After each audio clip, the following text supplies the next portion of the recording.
Hello everyone, I welcome you all at HSSC computers YouTube channel.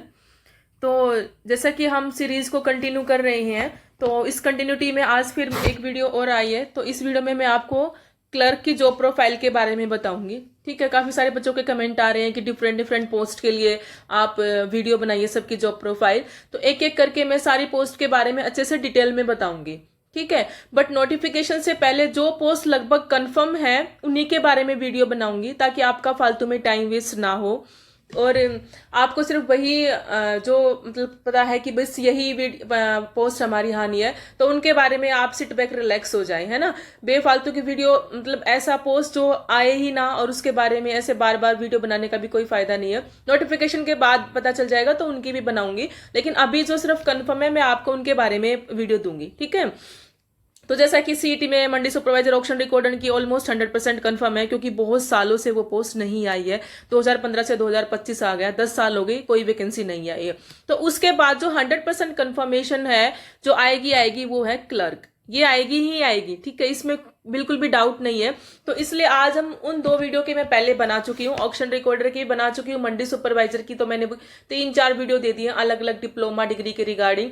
एक मैंने comparison में ही बताई है एसआई वर्सेस मंडी सुपरवाइजर। एक वीडियो ऐसे ही मैं जल्द लाऊंगी आपके बीच में, कि जैसे AFSO वर्सेस जैसे इनकम टैक्स इंस्पेक्टर और आप क्या कहते हैं टैक्सेशन इंस्पेक्टर, एक्साइज इंस्पेक्टर, इन सब के बारे में वर्सेस करके मैं 1-2 वीडियो और बना दूंगी जो टॉप की पोस्ट है। इस वीडियो में हम बात करेंगे क्लर्क के बारे में, ठीक है, क्योंकि ये 100% कंफर्म है। तो इस वीडियो में मैं आपको क्या क्या बताऊंगी, क्लर्क की cut off, job profile, duty hours क्या होते हैं, प्रमोशन के में कैसे कैसे होता है, फीमेल के लिए कितनी बढ़िया है, कैसे बढ़िया है, इन हैंड सैलरी आपको क्या मिलेगी फर्स्ट मंथ में, क्या इसके पर्क्स हैं और कैसे आपकी लाइजनिंग मेंटेन होती है। और मैं आपको लास्ट में ये सैलरी स्लिप भी दिखाऊंगी जो आपको पहले महीने बिल्कुल लगते ही आपके पास आएगी।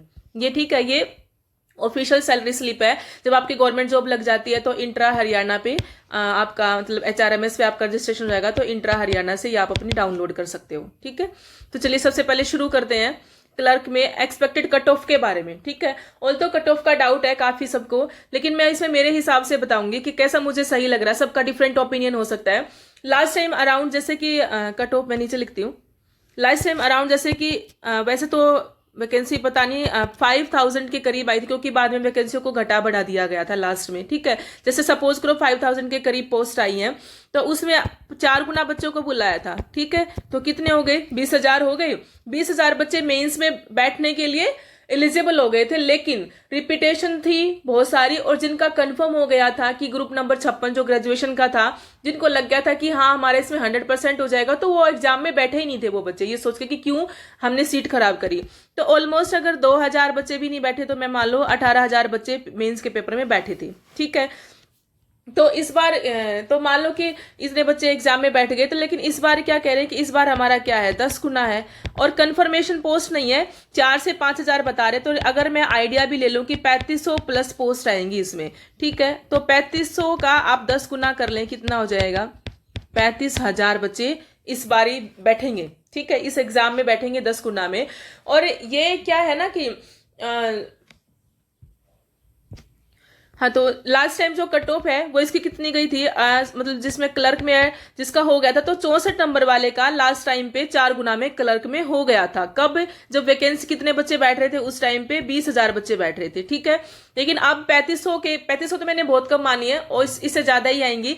3500 का अगर मैं 10 गुना कर दूं तो 35,000 बच्चे बैठेंगे। और लास्ट टाइम अगर 64 वाले का हो गया था, तो इस टाइम आपका कहना है कि कट ऑफ कम जाएगी, मैं भी ये मानती हूँ, लेकिन एक क्लू है इसके साथ, मैं वो भी जोड़ देती हूँ कि बहुत सारों का ये कहना है कि इस बारी एग्जाम भी तो ज्यादा बच्चों ने दिया प्री में। यस, प्री का एग्जाम ज्यादा बच्चों ने दिया as compare to last recruitment में।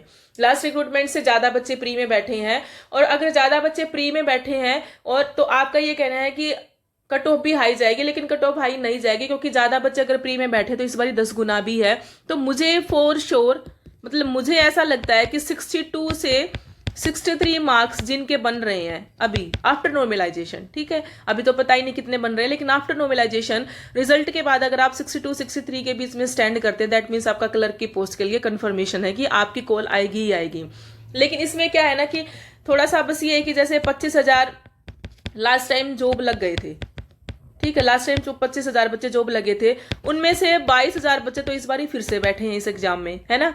लेकिन वो 22,000 बैठे हैं, तो अब सीधी सी बात है, बेशक से 22,000 बच्चे आपसे मतलब ऑलरेडी एक्सपीरियंस बैठ रहे हैं, लेकिन वो क्लर्क की पोस्ट के लिए तो नहीं बैठ रहे होंगे, टू बी वेरी श्योर। वो प्रोग्रेशन के लिए बैठ रहे होंगे, प्रोग्रेसिव पोस्ट के लिए बैठ रहे होंगे।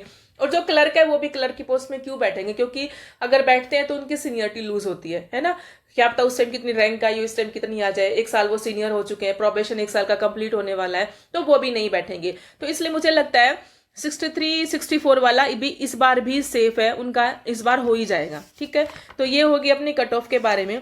नेक्स्ट है आपकी, अब है जॉब प्रोफाइल। जॉब प्रोफाइल के बारे में या इसके बारे में ये है, एक तो इसके वर्किंग आवर मैं आपको बता देती हूँ। जॉब प्रोफाइल में 9 से 5 के इसके वर्किंग आवर होते हैं। सुबह 9 से 5 की आपको ड्यूटी करनी होती है। ठीक है, और इसके काम क्या होते हैं? काम इसमें कुछ नहीं होता। आपको जितने भी आपके एम्प्लॉय हैं, आपके ऑफिस में जितने भी ए से लेकर के डी तक के जितने भी एम्प्लॉय हैं, सबकी आपको सैलरी का देखना होता है। ठीक है, कोई मेडिकल बिल आ रहा है, आपको उस पर काम करना होता है। तो ये आपकी जॉब प्रोफाइल होती है। ठीक है, ड्यूटी आवर्स ये मैंने बता दिया, 9 से 5 होते हैं ड्यूटी आवर्स इसके, 9 से 5 होती है। और जॉब प्रोफाइल में मेनली इसमें सैलरी और मेडिकल जो आप बिल होते हैं उनसे रिलेटेड आपको डील करना होता है इसमें। प्रमोशन से पहले मैं आपको ये बताऊंगी कि फीमेल के लिए कैसी जॉब है। देखो, फीमेल के लिए सबसे बेस्ट जॉब अगर है, मतलब सारी बेस्ट है, लेकिन अगर आपको क्लर्क मिलती है तो फीमेल का सबसे ज्यादा इसमें फायदा होता है। क्योंकि ये क्या है ना, एक तो ये डेस्क की जॉब है, डेस्क जॉब है। आपको 24 आवर्स अपने ऑफिस में ही बैठना है। एक डेस्क मिलेगा आपको, एक चेयर मिलेगी, एक सिस्टम मिलेगा आपको, ना तो किसी से कोई पब्लिक डीलिंग इसमें बिल्कुल जीरो। ठीक है, फीमेल को जिसमें सबसे ज्यादा हेजिटेशन होती है पब्लिक डीलिंग है, पब्लिक डीलिंग इसमें जीरो है। आपको किसी से किसी भी चीज के रिगार्डिंग कोई भी डिस्कशन नहीं करना, कोई बात नहीं करनी। आपको सिर्फ यहाँ पे जो आपके काम है, मेन सैलरी, मेडिकल और एक दो आपको जैसे कोई स्कीम दे दी है उसके रिलेटेड जो आपको काम होंगे वो। 9 से 5 आपकी जॉब रहेगी, ना आगे ना पीछे ना। और सबसे फायदा इसमें एक और है, फीमेल के लिए सैटरडे और संडे इसमें परमानेंट ऑफ रहता है। चाहे कोई एक्स्ट्रा काम होगा, कोई स्कीम है, कोई सीएम आ रहा है, किसी की भी ड्यूटी लग जाती है, लेकिन क्लर्क की ड्यूटी बहुत मुश्किल ही लगती है। तो सैटरडे संडे आप हमेशा अपनी फैमिली के लिए फ्री रहेंगे। अगर आपने कोई प्लानिंग की है तो आपकी प्लानिंग 100% वो एग्जीक्यूट होगी। आपको ऐसा नहीं कि ऑफिस का कोई डर रहेगा। डेस्क की जॉब है, सैटरडे संडे हमेशा ऑफ रहेगा, 9 से 5 आपको जाना है। ठीक है, अब मैं बात करती हूँ इसके प्रमोशन के बारे में। प्रमोशन इसमें सबसे पहले चलो मैं सीरीज लिखती हूँ। प्रमोशन में सबसे पहले आप लगेंगे इसमें, फर्स्ट आप लगे क्लर्क। क्लर्क के बाद आपका सेकंड प्रमोशन होता है अकाउंट्स क्लर्क का। ठीक है, अकाउंट्स क्लर्क का काम होता है जो सर्विस बुक है, जो अकाउंट्स है हमारे एम्प्लॉय का, अकाउंट सर्विस बुक को ही बोलते हैं। सर्विस बुक की मेंटेनेंस के रिगार्डिंग काम होता है इसमें। ठीक है, अकाउंट्स क्लर्क के बाद आप बनेंगे असिस्टेंट सुपरिटेंडेंट।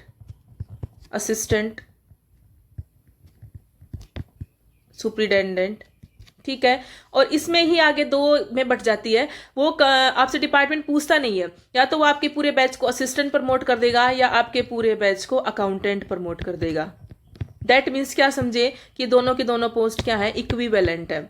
आप इनमें से कुछ भी लगो, आप एक ही पे स्केल पे, एक ही लेवल पे रहते हो। अच्छा, मैं साथ के साथ इनका पे स्केल लिख दूं। ये जो है ये लेवल 3 की है, अकाउंट्स क्लर्क जो लेवल 4 में आ जाएगा, फिर ये लेवल 6 में आ जाते हैं अकाउंटेंट और असिस्टेंट। ठीक है, इसके बाद आपका नेक्स्ट प्रमोशन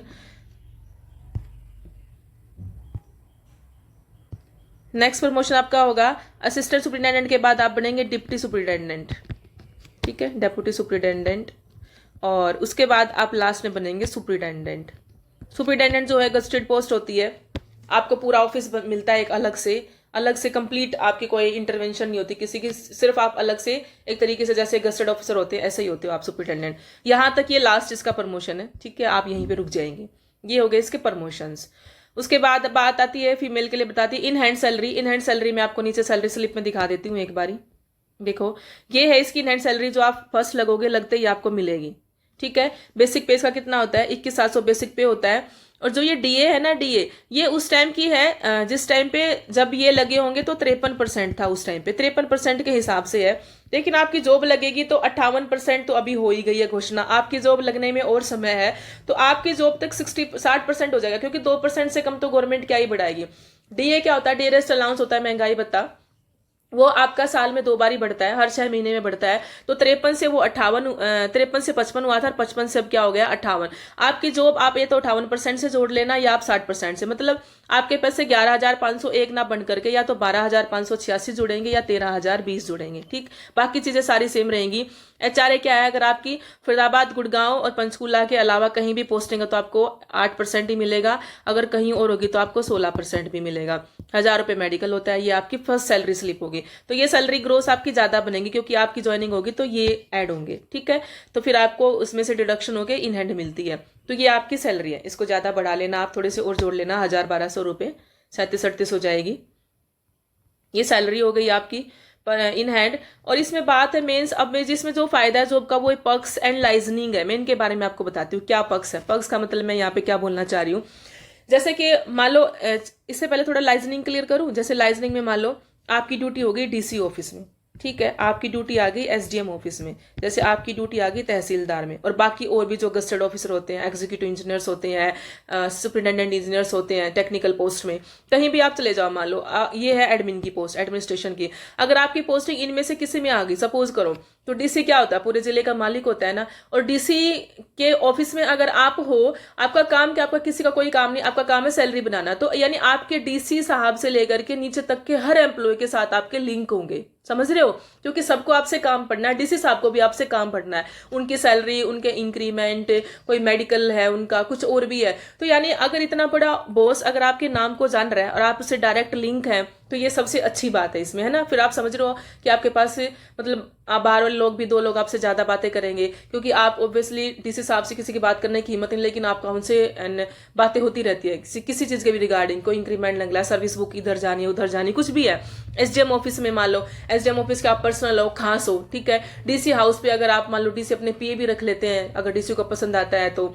ऐसे ही आप तहसीलदार के ऑफिस में हो। मतलब क्लर्क एक ऐसी पोस्ट है कि आप अपने बॉस से डायरेक्ट कॉन्टेक्ट होंगे आपके। बहुत सारी पोस्ट ऐसी होती है कि जिसमें बॉस से आपका 3-4 दिन में एक बार ही मिलना होता है, या डायरेक्ट आप मान लो DC ऑफिस में कितना सारा स्टाफ होता है, अलग अलग ब्रांच होती हैं, पता नहीं कितने एम्प्लॉय DC साहब के होंगे, लेकिन उन एम्प्लॉय में से अगर आपका नाम भी DC साहब को याद है तो ये एक मतलब इस पोस्ट की मैं कहूंगी लग्जरी है, लाइजनिंग है इसमें। और इसमें और भी अच्छी बात है, अगर मान लो ये तो फील्ड ऑफिस की बात है, आपकी ज्वाइनिंग आ जाए सेक्रेटेरिएट में, हेड ऑफिस में, ठीक है, जहां पंचकुला चंडीगढ़, अगर आपकी पोस्टिंग यहाँ जाए, आप ACS ऑफिस में काम करते हो, ठीक है, तो ACS मतलब आप समझ रहे हो बहुत बड़ी मतलब पावर होती है। ACS पोस्ट बहुत बड़ी हो जाती है।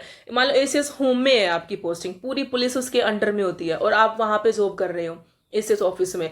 ऐसे ही आपको मान लो एडिशनल चीफ सेक्रेटरी फाइनेंस में आ जाए, एग्रीकल्चर में आ जाए, B&R में आ जाए, PR में आ जाए, ठीक है, तो ऐसे आपके DG ऑफिस में आ जाए, मतलब डायरेक्टर जनरल, ये हर जितने भी ऑफिस होते हैं सबके डिपार्टमेंट का हेड होता है डायरेक्टर जनरल, आपकी मान लो वहां आ जाए तो आपके मतलब कहने की बात ये है ना कि मतलब CS ऑफिस में आ जाए चीफ सेक्रेटरी, ये गवर्नमेंट ऑफिस में सबसे बड़ी पोस्ट होती है, ठीक है, और आप उनकी मतलब सैलरी बना रहे हैं, मेडिकल बिल निकाल रहे हैं अपने हर एम्प्लॉय का, तो आपके से कोई बिगाड़ना भी नहीं चाहेगा, ठीक है। टू बी वेरी ऑनेस्ट, आपके लाइजनिंग अच्छे रहेंगे और आपसे सब बात करने बिगाड़ोगे तो ऑब्वियसली उनको कहीं ना कहीं डायरेक्ट उनसे आपसे काम ही बढ़ना है, ठीक है, क्योंकि जो जॉब है वो हम पैसों के लिए ही कर रहे हैं। मैं बेसिकली सब काम करते तो सोचते हैं कि हमें लास्ट में उसका रिवार्ड भी मिले, ये हम सबकी सोच है, मिलना भी चाहिए रिवार्ड, काम करते हैं तो कहीं ना कहीं मतलब एक तरीके से इस जॉब की ये मतलब पर्क्स कह सकते हो आप। और लाइजनिंग इसमें अच्छे हो जाएंगे, मतलब आपकी लोगों से जान पहचान, मिलना जुलना, ये सब आपकी और भी अच्छी हो जाएंगी।